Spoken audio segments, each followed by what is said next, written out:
আমি তো ওনারে চিনিই না। তুই ডিস্টার্ব করস নাই তো? যে বলছে তুই নাকি প্রেম প্রস্তাব দিছিস, আবার ভালোবাসি ভালোবাসি বলস।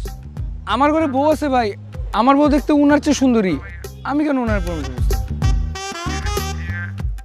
এই এদিকে তুই যা তোকে ডাকছে তোর ভাই, যা।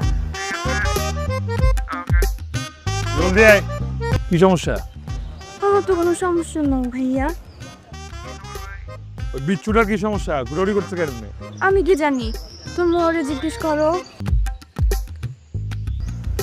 আমি হ্যাঁ তুমি, তুমি ছাড়া আর কেউ না এখানে। এদিকে আসো, জলদি আসো। কি হয়েছে, সমস্যা কি? এরকম লেফট রাইট করতেছো কেন এখানে? ওই যে হয়েছে কি ভাইয়া, প্রতিদিন আমি কলেজে যাওয়ার সময় একটা বখাটে ছেলে আমাকে রাস্তায় অনেক ডিস্টার্ব করে, খালি ভালোবাসি ভালোবাসি বলে।